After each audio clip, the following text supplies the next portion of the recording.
servir aussi de conservation pour les œufs. Pour les autres, par exemple, on lève, on se rase. Et à la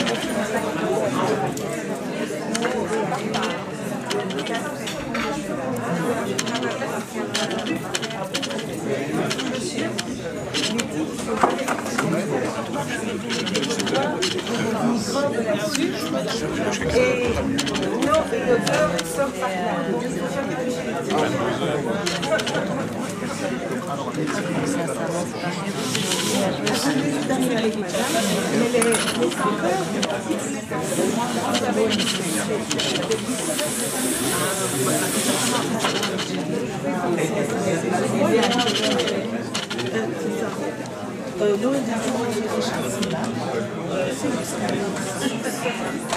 Alors, dans ce cas-là,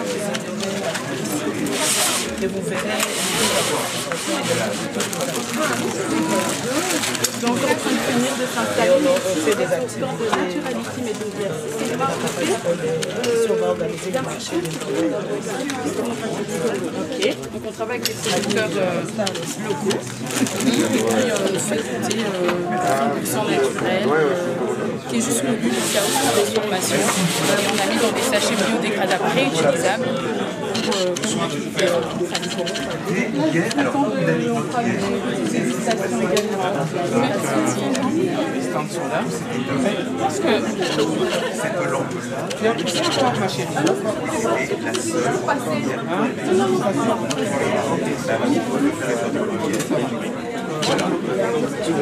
C'est notre lumière. C'est notre lumière. La lampe, on la laisse pas en dessous. Non, non, non. Regardez. Allez, à plus tard.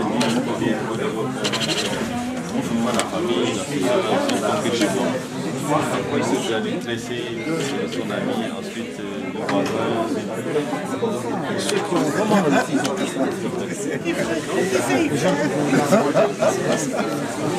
Bonjour. Je vais zoomer sur les régions.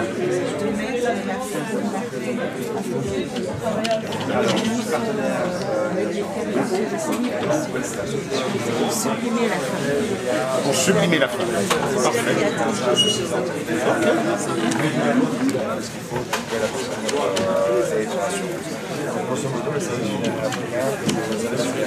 Accompagne les familles de A à Z afin qu'elles puissent rester et répondre à cette culture et à cette culture. Intéressant, mais pourquoi ces pays africains? Donc c'est juste les Africains qui...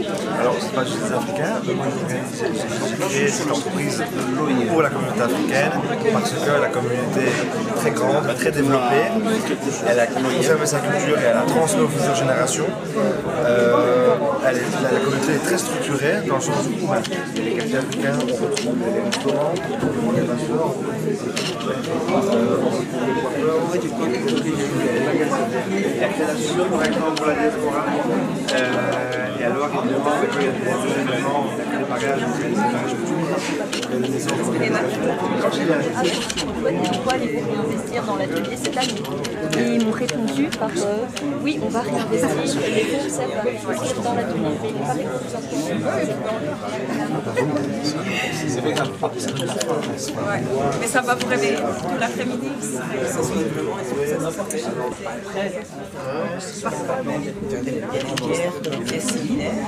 Et déjà, on a hâte pour cette caisse. D'être unique, formation. Bah oui. Il y a toutes ces enseignes, toutes ces franchises, tous ces mouvements, une fois qu'on a fourni cette formation, sur les outils pour pouvoir plutôt juger une PME.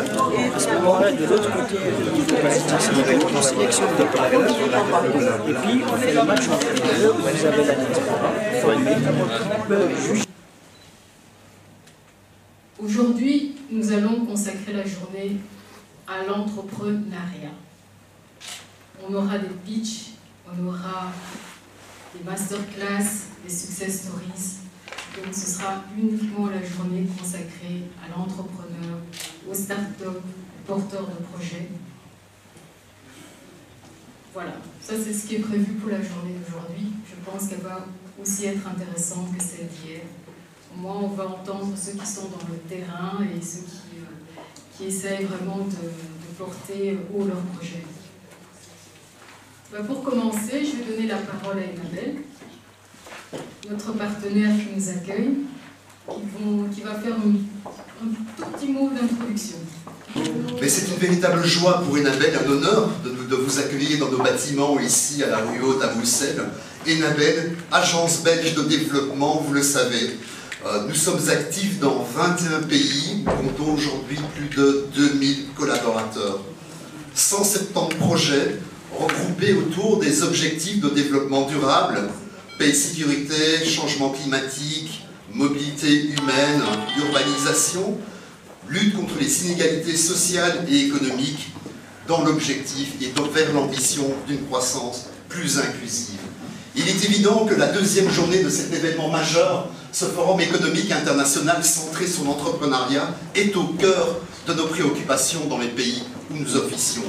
Moi-même qui travaille en République démocratique du Congo, nous œuvrons au bénéfice de l'entrepreneuriat, de la création d'emplois décents pour les jeunes et en priorité des femmes. Aujourd'hui, nos interventions sont souvent déclinées sur 3 niveaux différents. Un niveau qui consiste à soutenir le partenaire bilatéral, le gouvernement du pays où nous essayons d'accompagner des dynamiques de changement, des dynamiques permettant d'améliorer le climat des affaires, d'améliorer les conditions du développement économique. C'est un niveau institutionnel sur lequel nous intervenons, par exemple à Kinshasa, mais dans tous les autres pays où nous sommes présents. Mais nous avons également des niveaux intermédiaires d'intervention. Nous travaillons et nous contribuons à ce que les logiques de déconcentration ou de décentralisation soient réellement à l'œuvre. C'est d'autant plus important dans un pays immense, un pays continent, un pays de près de 100 millions d'habitants qu'est la RDC. Là, nous travaillons avec les entités décentralisées ou déconcentrées, notamment dans l'ensemble des provinces où nous intervenons. Au niveau le plus proche des bénéficiaires et des populations que nous souhaitons accompagner, on trouve aussi des dispositifs aussi variés que des écoles d'enseignement technique, des centres de formation professionnelle, mais aussi des centres de ressources, des incubateurs gérés par le public, gérés par le privé, par les fédérations patronales. Nous souhaitons être au cœur de cette dynamique d'inclusion, de société effectivement basée sur une économie qui soit plus solidaire et qui rencontre davantage les légitimes aspirations des populations et des entreprises à développer des activités qui génèrent des revenus que nous souhaitons les plus décents possibles. Aujourd'hui, je ne vais pas parler davantage, c'est la parole aux entreprises, aux entrepreneurs, à ceux qui soutiennent cet écosystème. Je vous souhaite vraiment une deuxième journée très fructueuse avec, je l'espère, des échanges qui permettront de faire avancer cette belle histoire de l'entrepreneuriat. Merci. Bonjour chers partenaires, bonjour chers chefs d'entreprise, chers étudiants, chers exposants. Aujourd'hui c'est les deuxièmes jours de cette rencontre. Hier on était nombreux.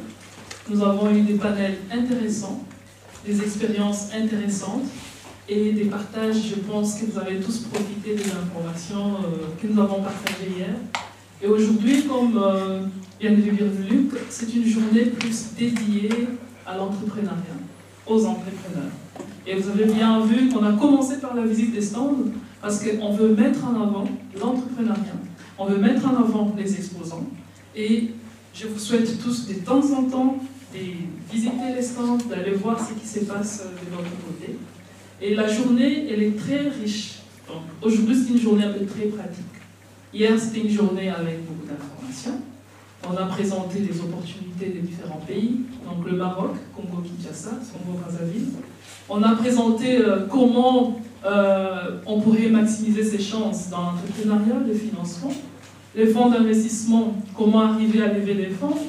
On a présenté les opportunités au niveau des structures d'accompagnement local en Belgique, comment l'entrepreneuriat local est soutenu et comment l'entrepreneuriat est soutenu à l'international par nos partenaires, les agences belges d'accompagnement du commerce extérieur, que je remercie bien d'avoir accepté de co-organiser avec nous cet événement.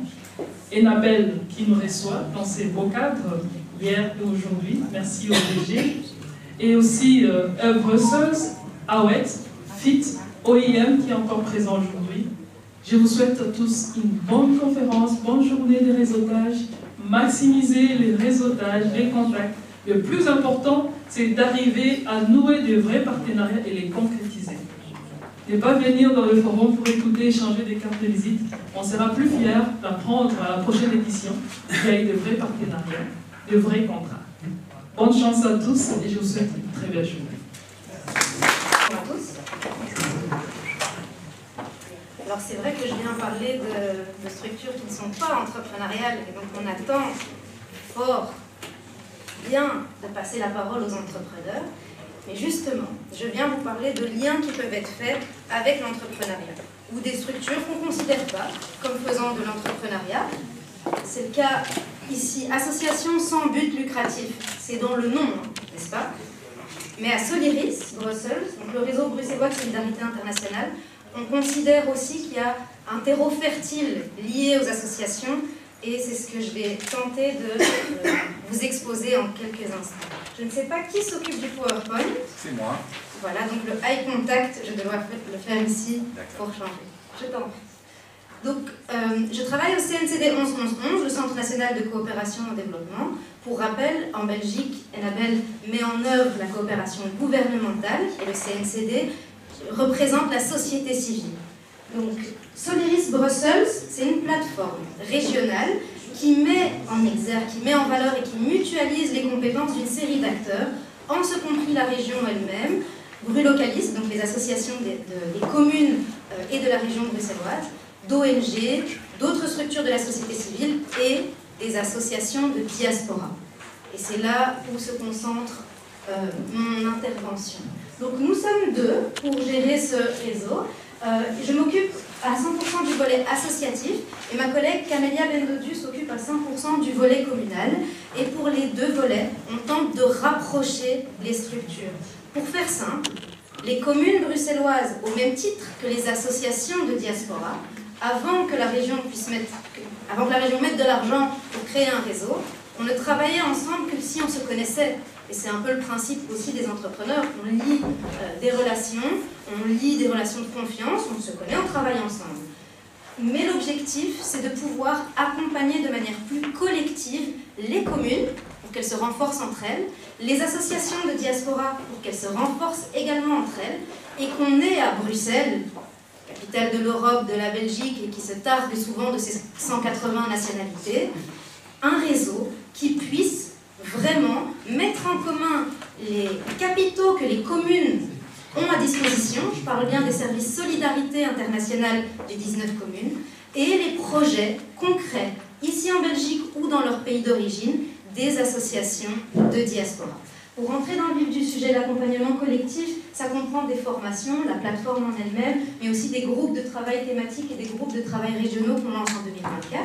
Et puis, on a une relation plus bilatérale avec ces associations dans l'accompagnement individuel, où on fait en sorte de trouver aussi une méthodologie de travail, que ce soit la recherche de financement ou comment rédiger un bon appel à projet, qui soit vraiment personnalisé par rapport à l'association. Merci. Donc, on va prendre comme exemple Crédasur, qui est membre Soliris. L'objectif, c'est déjà d'avoir une plateforme où les gens, que ce soit des communes, des bailleurs ou des structures qui cherchent des partenaires, puissent déjà voir quelles sont les informations, les publics cibles et les objectifs de ces associations. Et donc, comme on voit ici, les objectifs de Crédasur sont nombreux. Et dans ceci, il y a aussi des liens qui ne sont pas directement concernés par l'entrepreneuriat. L'autonomisation de la femme, ça peut passer par l'entrepreneuriat, mais pas que. Et l'objectif, c'est de pouvoir mettre ça en relation avec des fonds publics qui y sont liés. Je veux bien passer à la prochaine diapositive, merci beaucoup.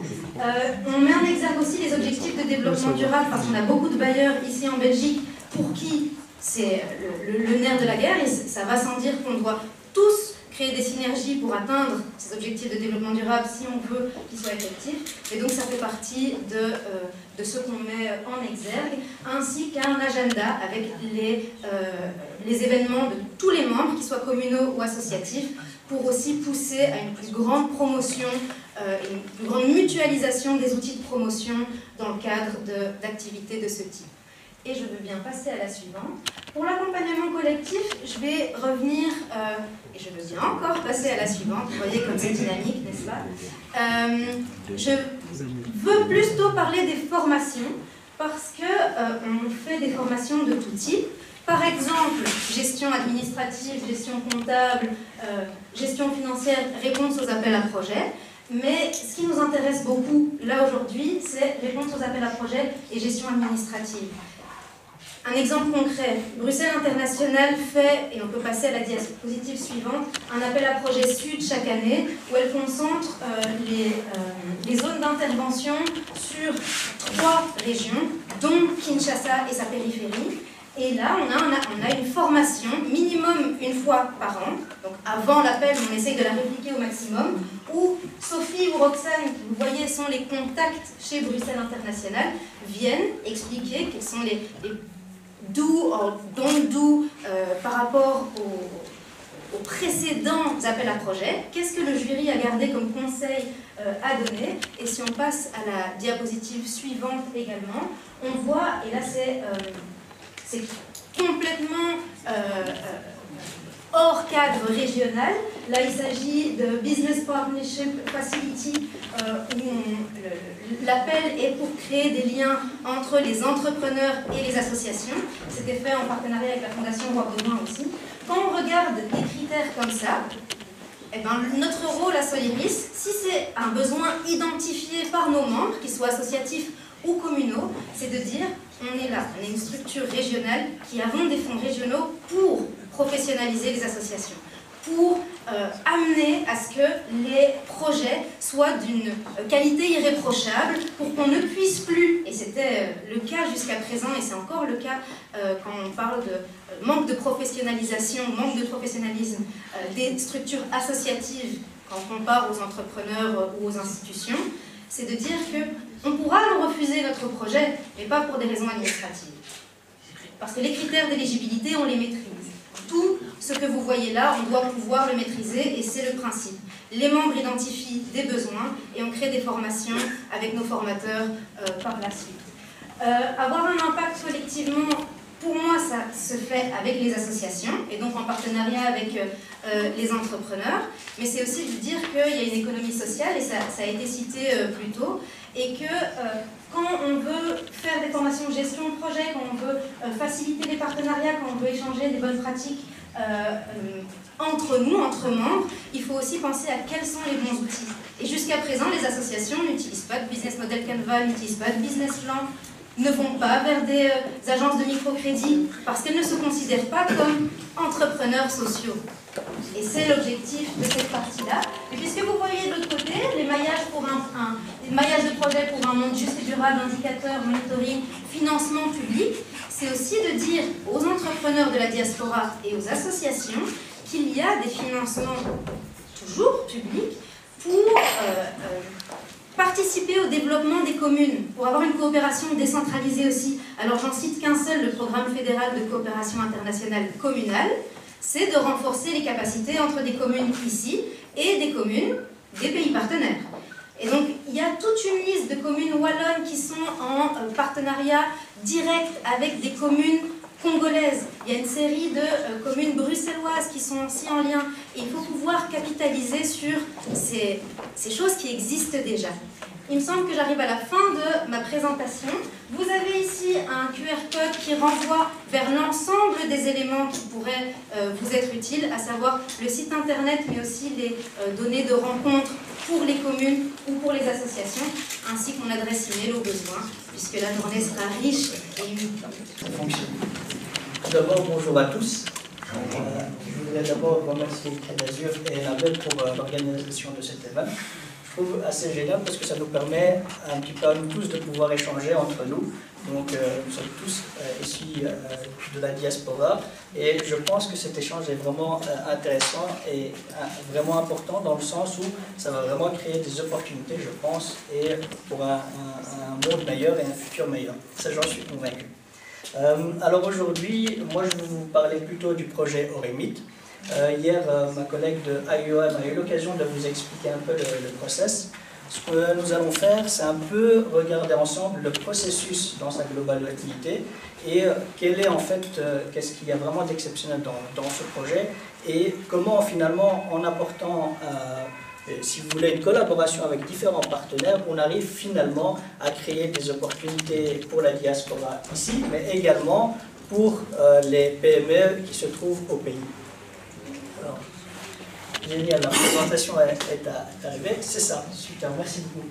Donc, alors, comme vous avez eu l'occasion hier de un peu découvrir le projet, avec IOM, Zidic et un partenaire finalement de ce projet-là, nous avons mis en place une sorte de programme qui permet en fait de pouvoir faire le lien entre la diaspora qui est présente ici en Europe et des PME qui se trouvent au pays même.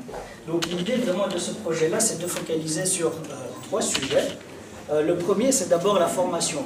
L'idée, c'est vraiment de fournir, en fait, si vous voulez, un processus de formation pour la diaspora présente ici, afin qu'ils aient les outils pour pouvoir faire des investissements dans des PME qui se trouvent en Afrique.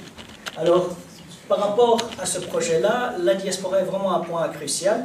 Et dans notre objectif, finalement, c'est vraiment de se focaliser sur comment on peut aider la diaspora. Ici, vous voyez justement dans ce slide 4 sujets. Le premier, c'est tout ce qui est en entrepreneuriat, donc fournir vraiment de la formation et du support pour la diaspora en termes d'investissement. Le deuxième, c'est de faire le lien entre la diaspora présente ici et les PME qui sont présentes au pays. Ça, c'est le deuxième point important. Le troisième, c'est finalement de faciliter cet investissement et de créer une sorte de bras financier ou de véhicule qui permet de faire les financements dans ces PME qui ont été sélectionnés à travers le processus. Et le dernier point qui est aussi important, c'est de fournir, si vous voulez, des conseils à la diaspora par rapport à ce qui se passe là-bas sur le terrain.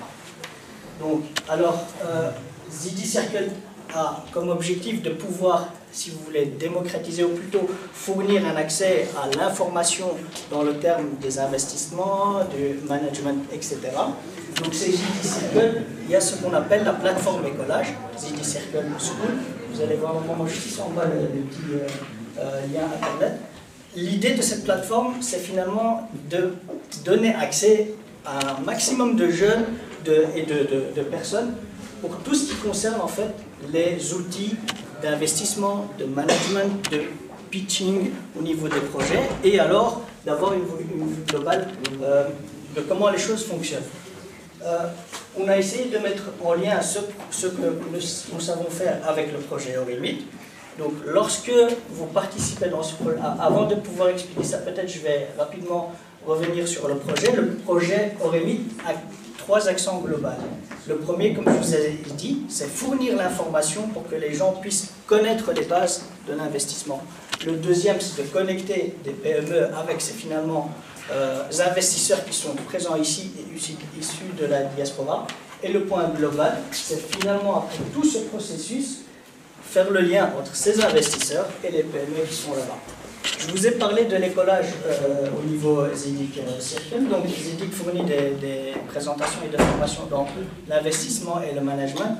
Mais ici, dans le cadre de ce projet-là, ces formations à la base sont payantes, bien sûr. Mais dans le cadre de ce projet-là, et c'est ça qui est génial, c'est que les personnes qui ont décidé de pouvoir être liées ou de faire partie de ce projet, ils ont accès à ces différentes formations gratuitement, vous ne devez rien payer. Par contre, il y a une contrepartie qu'on verra plus loin. Quand vous êtes prêt à faire partie de ce programme-ci, à la fin de tout le processus, vous êtes prêt aussi à pouvoir investir dans une PME à hauteur de 1 000 € minimum. En contrepartie de ces formations auxquelles vous avez accès, à la fin du processus, vous êtes prêt à faire l'investissement. C'est ça la contrepartie, si vous voulez. Sur le slide suivant, on va continuer sur le projet. Donc, dans le cadre de ce projet Oremit, il y a 3 pays, comme vous le savez, qui sont à l'honneur durant ce week-end et hier également au niveau des présentations. C'est le Maroc, la DRC et le Sénégal. Donc, les PME qui vont faire partie finalement de ce projet-là, ce sont des PME qui sont issus de ces 3 pays-là. Ça nous permet aussi de pouvoir... moi, personnellement, j'ai déjà suivi la première partie du processus. Donc, pour le Maroc, j'ai suivi l'étape de formation et j'ai participé au pitching des différentes SME, ou PME plutôt en français, parce que je suis parti sur de l'anglais, des différentes PME qui ont présenté finalement leur projet. Et le processus est vraiment intéressant, donc, parce que vous voyez vraiment sur le terrain comment ces sociétés présentent leur projet, quelle est la structure qui est derrière, quels sont les gens qui sont derrière ce processus, et c'est vraiment quelque chose d'intéressant. Finalement, ce que j'ai pu gagner dans ce projet, c'est justement cet aspect-là, et l'aspect également humain. Donc pouvoir rencontrer des gens du terrain qui sont basés là-bas dans le pays, c'est vraiment, je trouve, assez intéressant à mon point de vue, et cet échange m'a permis de mieux comprendre comment les choses fonctionnent et comment finalement orienter mon investissement par rapport à ce cas de figure-là. Donc le projet Oremit, comme on a dit, c'est vraiment faire une sélection de diasporas africaines qui sont prêts à suivre un processus de formation, et à la fin de ce processus de formation, ils sont prêts à pouvoir investir dans des PME plutôt qui ont un lien avec tout ce qui est écologie, mais également l'aspect humain. Vous verrez qu'il y a un exemple à la fin de cette présentation où finalement c'est une démarche win-win. Vous apportez quelque chose, vous avez quelque chose en retour, mais en même temps vous améliorez finalement l'aspect social directement sur le terrain. Alors, comment ça fonctionne?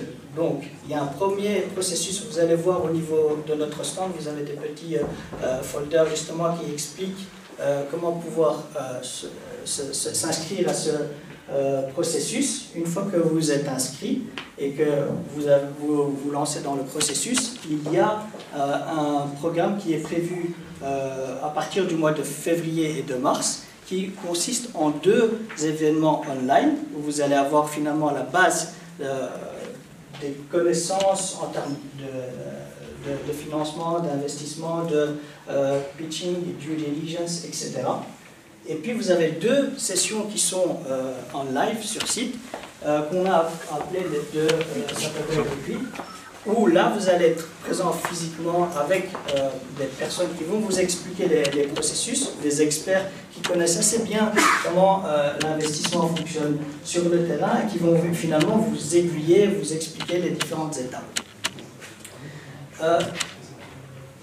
Finalement, après cette étape-là de formation, donc, je vais peut-être revenir rapidement sur le résumé de ce slide-là. Donc, le processus de formation vise à faire quoi? Il vise vraiment à donner les bases au niveau de l'investissement. Donc de manière assez générale, comment se passe l'investissement là-bas? Je vais vous donner un exemple de mon côté. Il y a quelque chose que j'ai appris dans cette formation que je ne connaissais pas et qui existait au Maroc, mais j'avais aucune idée parce que pour moi c'est complètement différent du processus qui existe ici. C'est ce qu'on appelle un certificat négatif. Est-ce que quelqu'un sait c'est quoi un certificat négatif?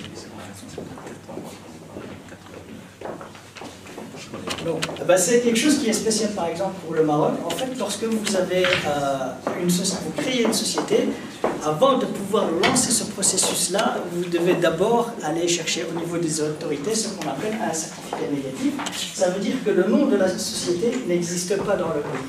Et ça, c'est quelque chose que je ne connaissais pas, parce qu'en Belgique, il n'y a pas ça. C'est ça qui était assez intéressant dans ce type de formation. Vous avez vraiment des experts qui connaissent les choses, qui permettent de partager des points assez intéressants avec vous. Donc ça, c'était par rapport au basique. Vous avez l'évaluation. Je peux revenir sur le slide. Ouais. Super. la partie évaluation donc financière de la société, du business, etc. Et puis la dernière partie de deal making, c'est finalement comment avoir un agreement avec la société ou la PME dans laquelle vous voulez investir. Sur le slide suivant, on peut... Alors pour rapidement résumer, je l'ai déjà dit, mais à la fin de cette formation, vous voyez les skills que vous allez finalement avoir après avoir finalisé ce processus. Je ne vais pas trop m'attarder là-dessus. Un point qui est assez intéressant, c'est de pouvoir juger un pitch d'une PME une fois qu'elle se présente à vous. Vraiment voir quels sont les points qui sont intéressants et les points qui vous permettent à vous de pouvoir décider est-ce que vous pouvez continuer par exemple avec cette PME ou il y a des points que vous devez plus investiguer ou c'est quelque chose qui n'est peut-être pas dans votre directement, qui ne vous convient pas en termes d'investissement. Ça c'est intéressant parce que quand on parle d'investissement, on parle de risque.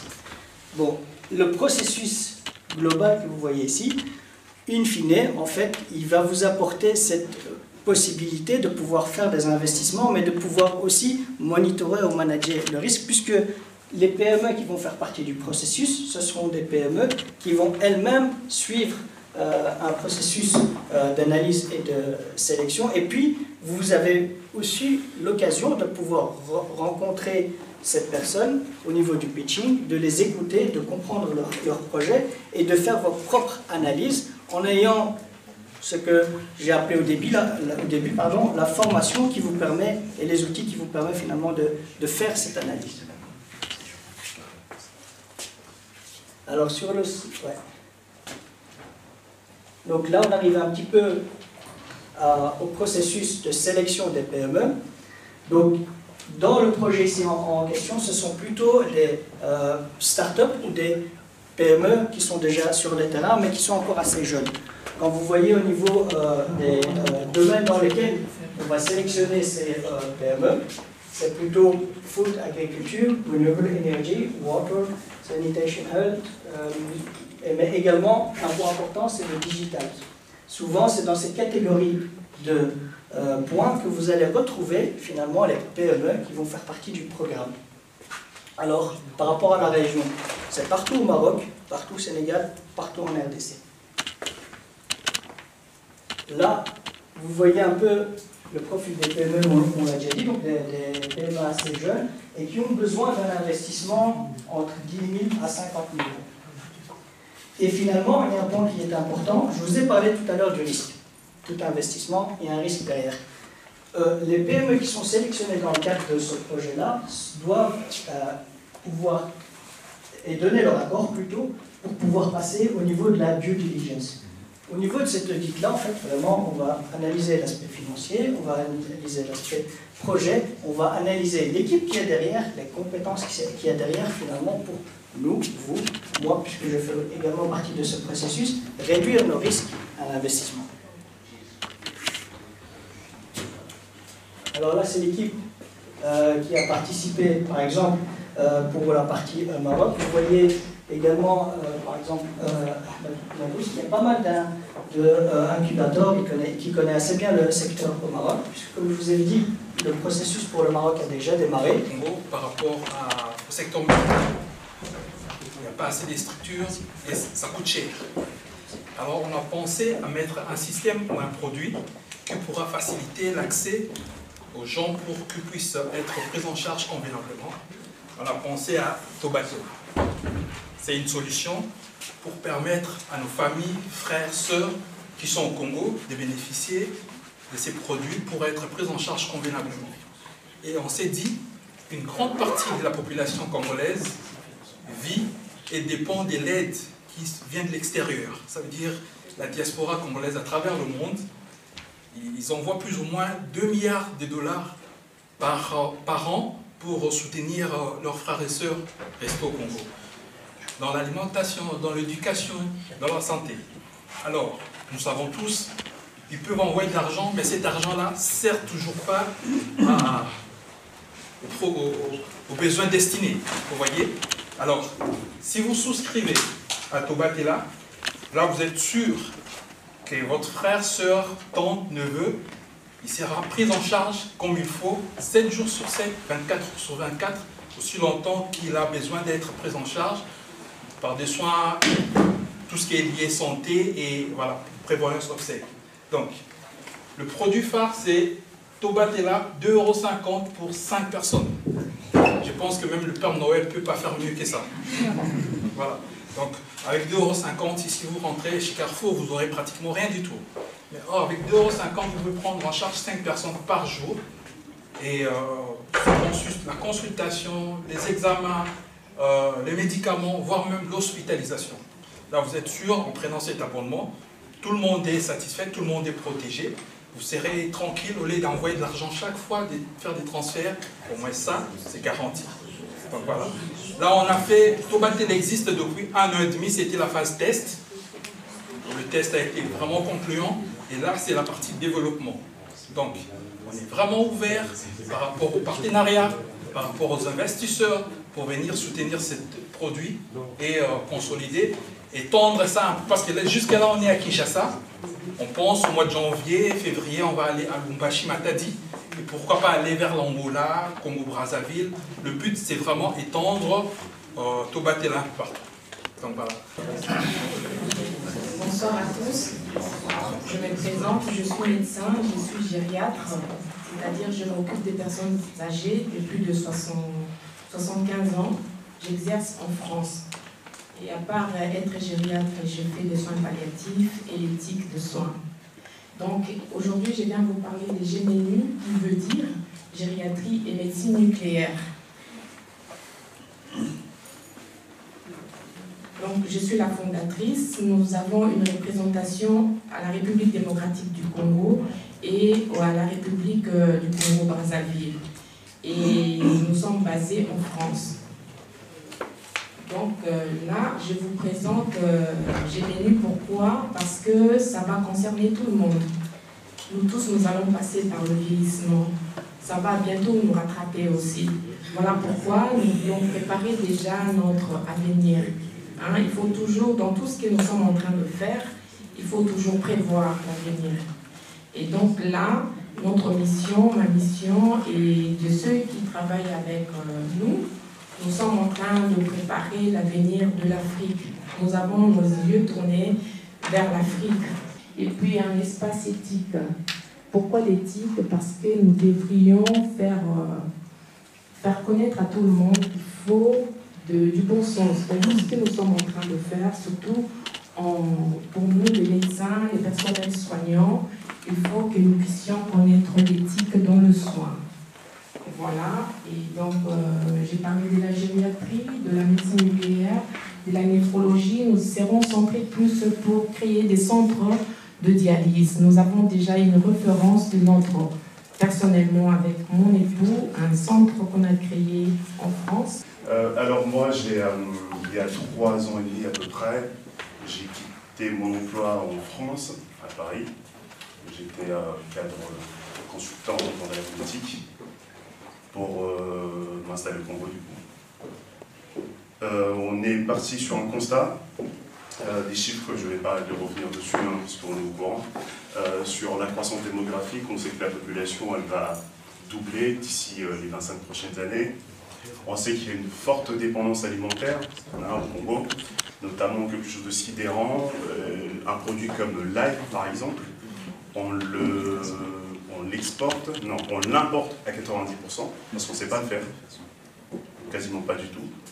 De ce constat-là, on va revenir sur le taux de chômage, etc.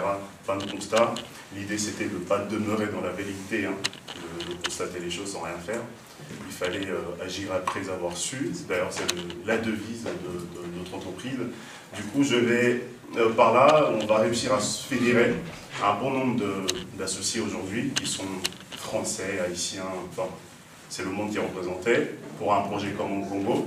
On va monter notre boîte du coup dans la production et commercialisation des produits maraîchers, notamment principalement les oignons, la tomate, qui est notre produit vedette d'ailleurs, l'ail, donc on n'a pas trop à faire, concombre, etc., etc.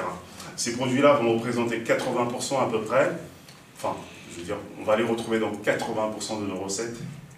locale. Donc voilà, c'est vrai que dans l'approche aussi, quand on entend agriculture, souvent on est orienté vers les produits vivriers, manioc, etc. Mais j'ai tendance même à dire que ce discours-là, malheureusement inconsciemment, retire l'Afrique dans le débat du présent. C'est pas l'avenir, c'est le présent, c'est maintenant que ça se passe. Et encore une fois, il faut vraiment, ce qui nous drive, je le disais tout à l'heure, c'est sortir de cette velléité, hein, parce qu'on a constaté beaucoup de choses, hein, et vraiment agir et pousser dans la... Donc aujourd'hui, nous, on est ouverts, justement, par tout type de partenariat, et je m'arrête là, que ce soit d'apport financier, intellectuel, ou encore de matériel, parce que ça nous fait... on en a besoin. Un dernier exemple, quand on arrive sur une province, parce que moi j'ai un site de production au Congo central, mais on commercialise à Kinshasa, principalement pour le moment. Quand on arrive au Congo central, sur une dame qui s'appelle Maman Guina, que j'aime affectueusement, cette dame-là, ça faisait 20 ans qu'elle était dans l'agriculture. Finalement, quand je lui demandais combien de tonnes vous êtes capable de produire sur un hectare, elle n'était pas capable de me le dire. Ça faisait 20 ans qu'elle était dans le métier. Finalement, ce sont des gentilles dames qui savent que produire. Et tout ce qui est critères un peu de performance, etc., c'est ce qui manque un peu. Et ça, c'est ce qu'il faut apporter quand j'ai parlé de ressources intellectuelles. Enfin, voilà aujourd'hui. Merci pour votre attention. C'était pour Colis Business.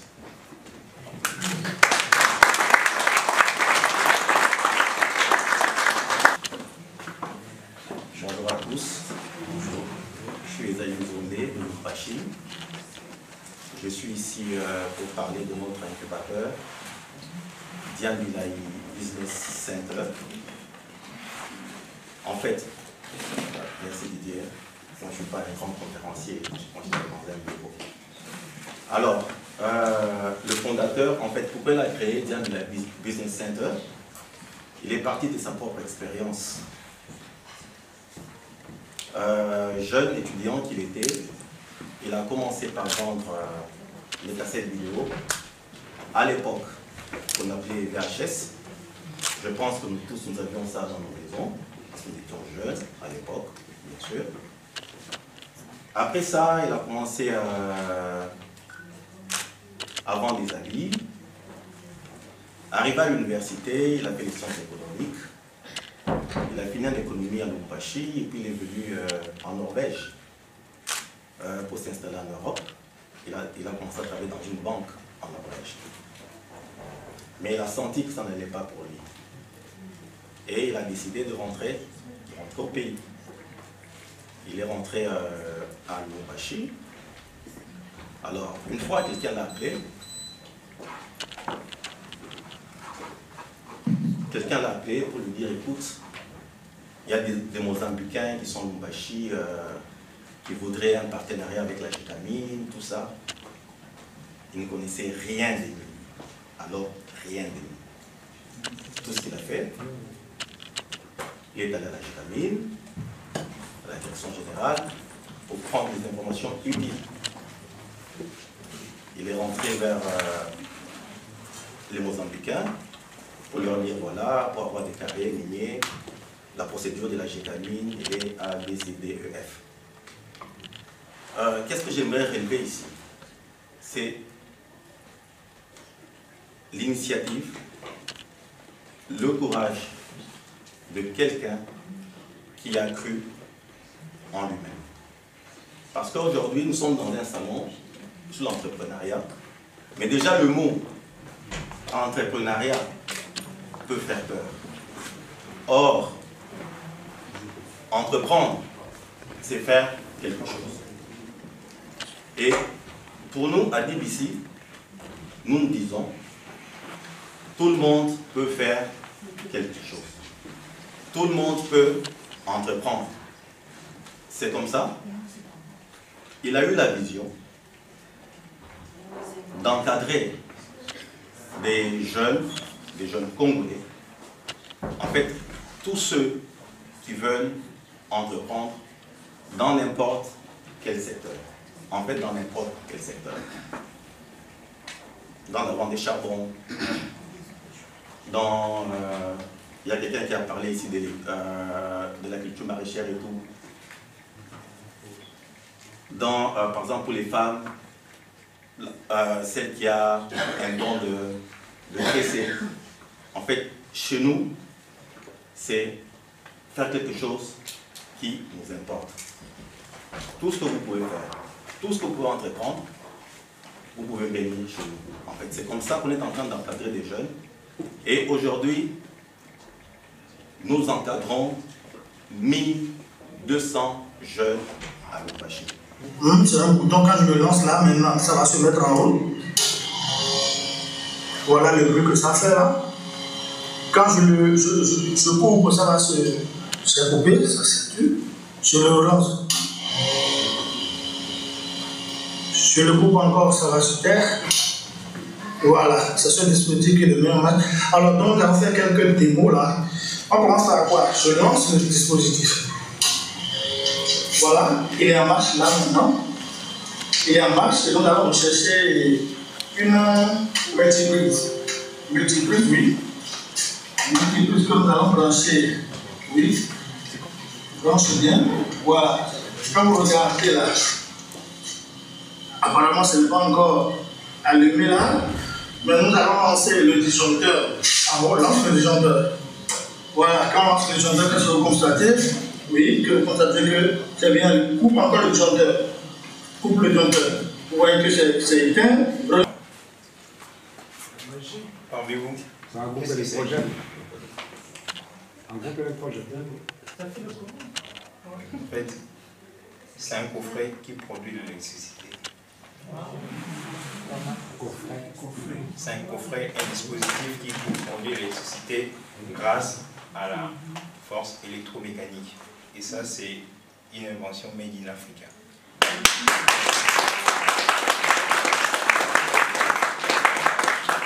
Bonjour, je m'appelle Ghislain Zezambimba. Je suis le CEO de Kabola Énergie. Donc ça, c'est le coffret Kabola Énergie qu'on a développé d'abord au Bénin et actuellement on est en République démocratique du Congo.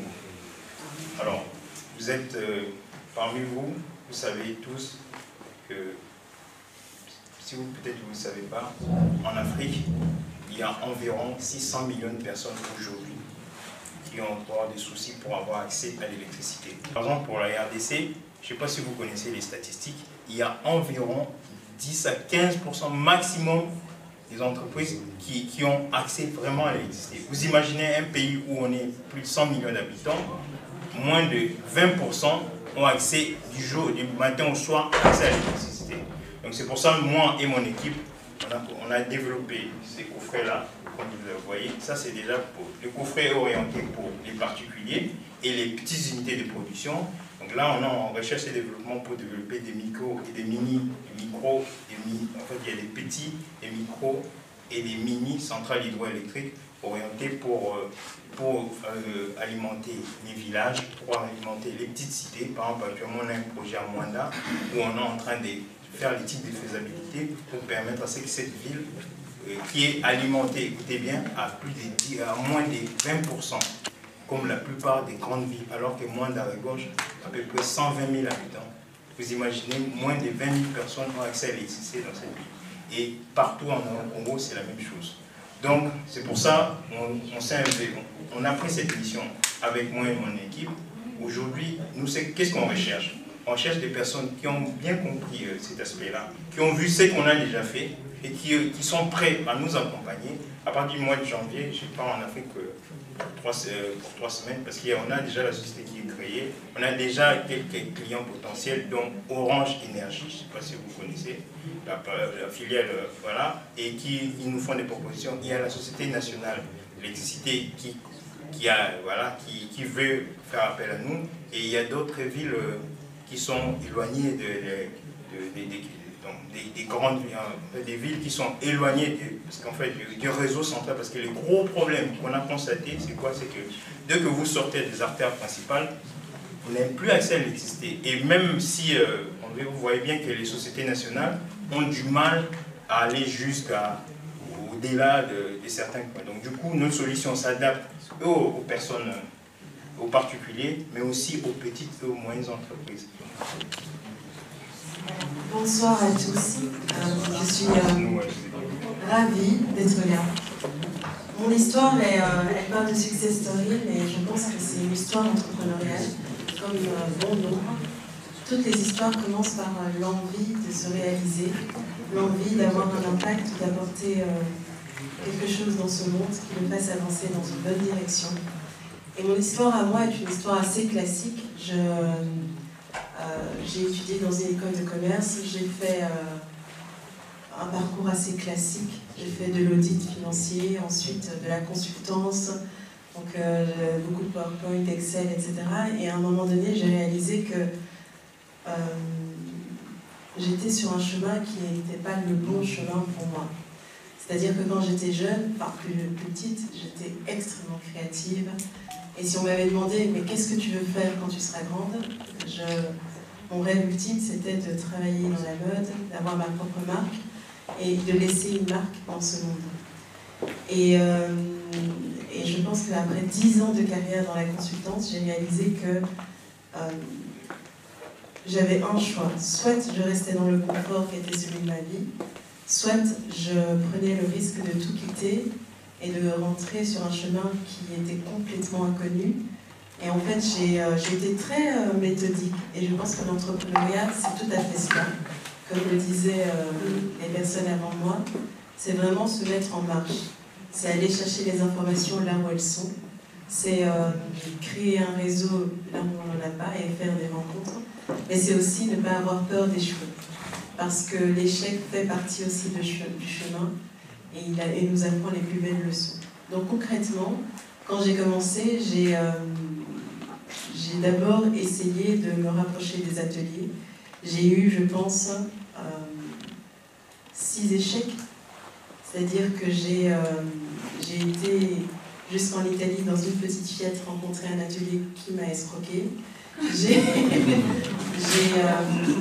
fait confiance à quelques personnes qui m'ont guidée parce qu'a priori je ne savais pas ce que je faisais, donc il fallait des experts pour parler à ma place.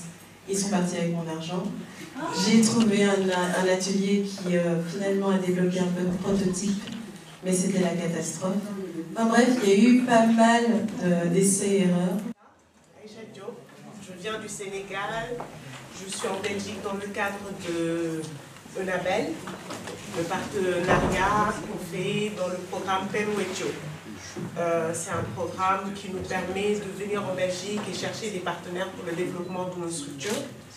Donc moi je suis traiteur au Sénégal et depuis des années, j'ai constaté que la plupart des produits, des intrants que j'utilise viennent d'Europe.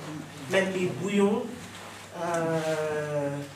liquides qu'on utilise pour nos plats viennent d'Europe. Et depuis lors, avec aussi Dakar qui devient un hub urbain où beaucoup de femmes travaillent, on a moins de personnes qui travaillent pour nous dans les maisons, les ménagères, etc.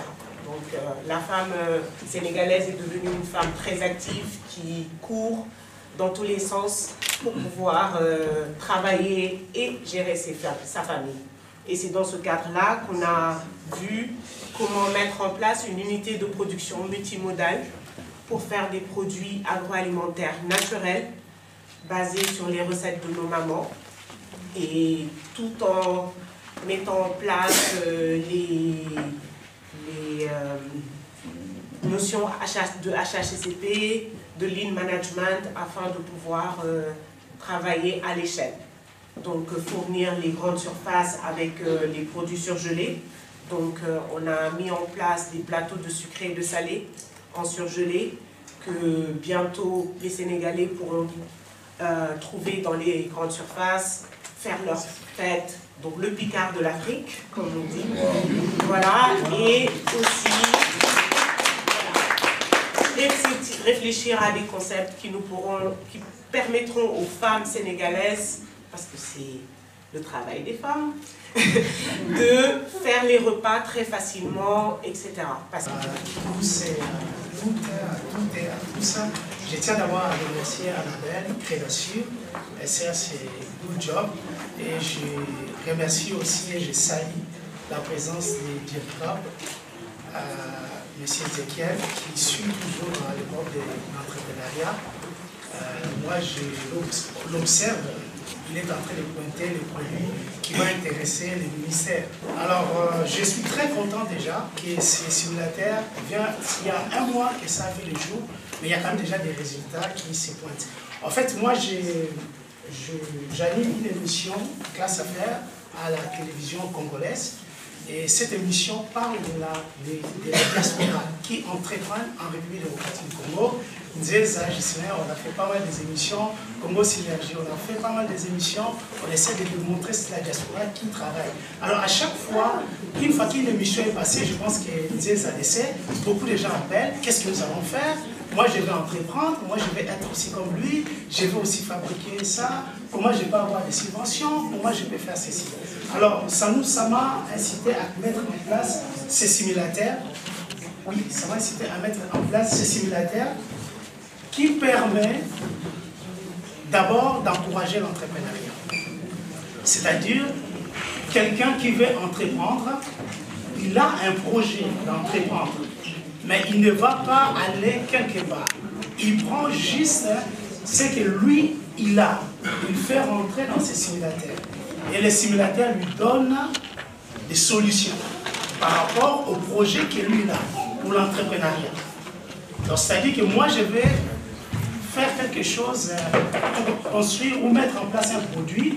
Je pars au niveau du simulateur, j'insère les données, les financements, les projets, et à la fin, le simulateur vous dit si vous pouvez faire, si vous ne pouvez pas faire, et le simulateur vous donne des orientations. Alors, moi je m'appelle Patrick Van den Heyde et donc je suis le président de l'âme de l'Europe basé ici sur Bruxelles. Et on a un champ d'activité qui va évidemment toute l'Europe, mais également on est en partenariat avec beaucoup de pays africains. Quelle est ton impression par rapport à cette activité du jour? Bien, je crois que c'est très important parce qu'il est indispensable qu'il y a de part et d'autre des échanges qui sont importants pour l'avenir de l'Europe et de l'Afrique. Parce que je dis toujours que l'Afrique doit travailler avec l'Europe, mais pas pour l'Europe. Donc c'est une petite nuance et que tout passe par là. Donc par la formation, par l'aide à réaliser les projets et arriver vraiment à ce qu'on fasse qu'il y ait une cohésion entre l'Afrique et l'Europe. La lueur d'espoir, pour moi, c'est surtout les jeunes. Et on peut remarquer qu'aujourd'hui, les jeunes africains ont certainement la volonté de maîtriser leur pays, leur continent. Et partant de là, j'ai beaucoup confiance en les jeunes. Je suis Madame Julie Suélé, je suis présidente d'une ASPEL, Fondation RAM, et je suis également entrepreneur CEO de Power Group. Je suis d'abord très satisfaite par rapport à l'organisation des prédations. Ce n'est pas la première fois que je participe aux différentes activités organisées par Prédation, mais particulièrement pour ces forums qui est dans le cadre de la Semaine mondiale de l'entrepreneuriat. Nous participons dans le cadre de proposer des solutions et des opportunités d'affaires qui pourront développer notre réseau entrepreneurial. Les 2 jours d'activité étaient riches quand même en termes de thèmes débattus avec les différents participants et intervenants. Je ne peux avoir que des sentiments de joie et de satisfaction. Entreprendre, c'est réseauter, entreprendre, c'est développer des opportunités d'affaires.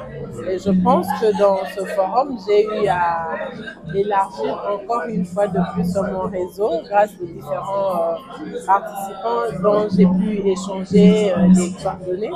Mais également, j'ai appris dans les différents intervenants sur comment développer, se développer dans le secteur entrepreneurial.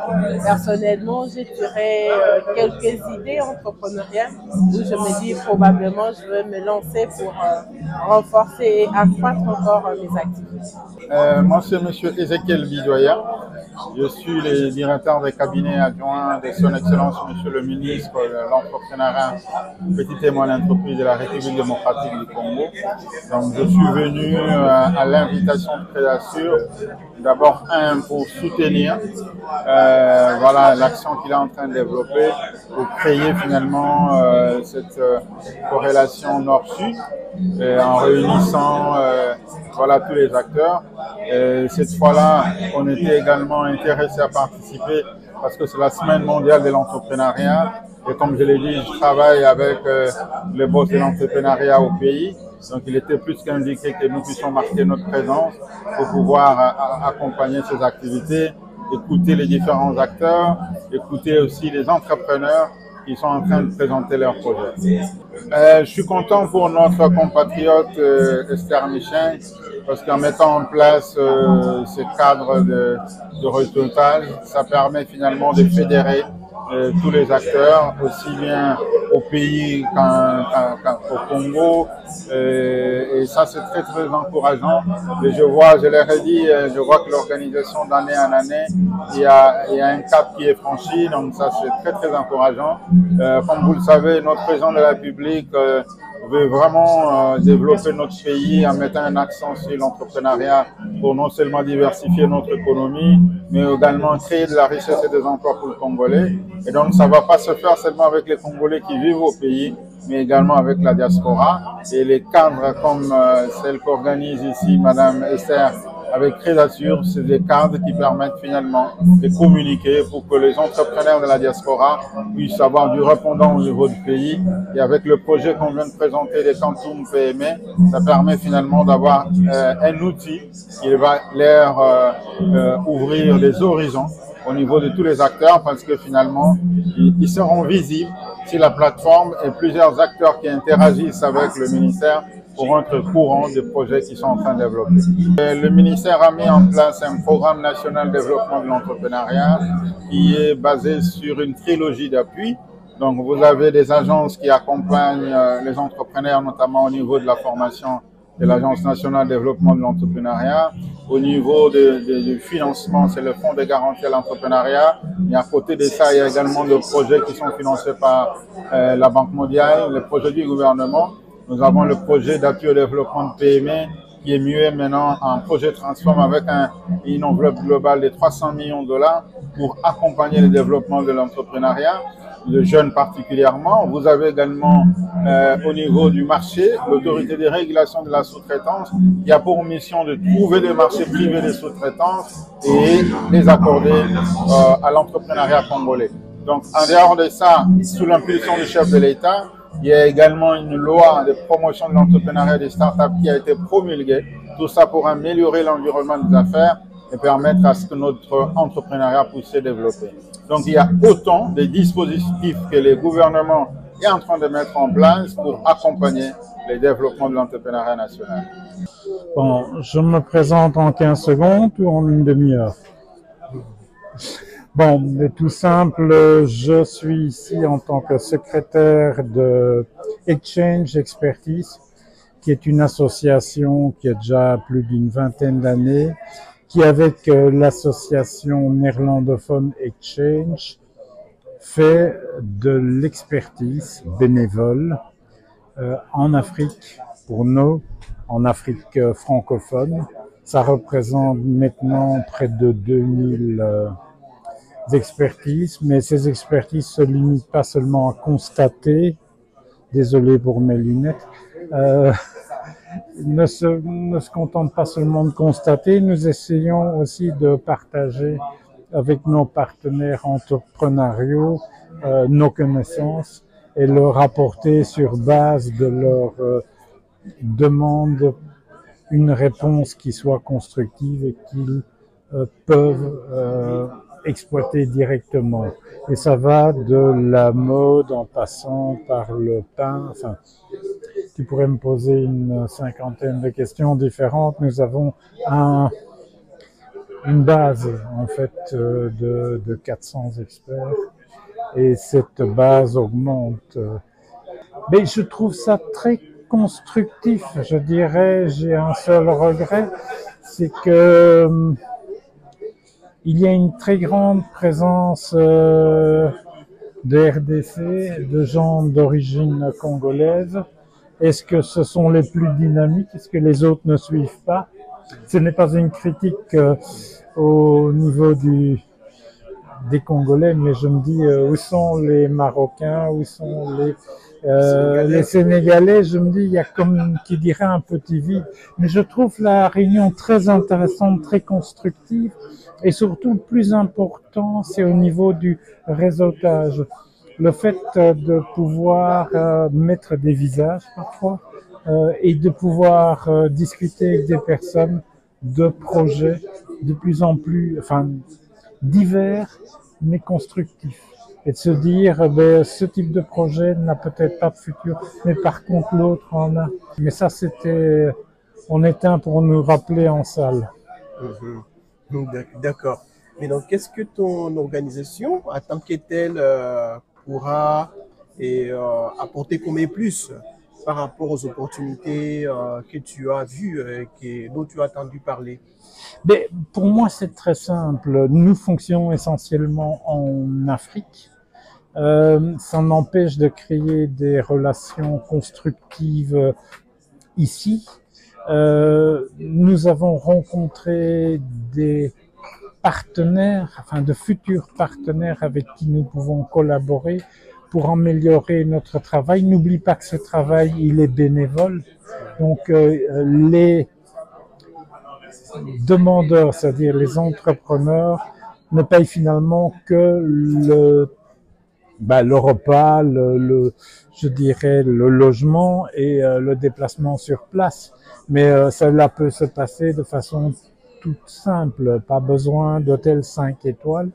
Tout le reste est pris normalement en charge par l'association si l'entrepreneur a des revenus qui restent décents. S'il fait des sommes extraordinaires, pas question que ce soit gratuit, il faut donner la chance à tout le monde.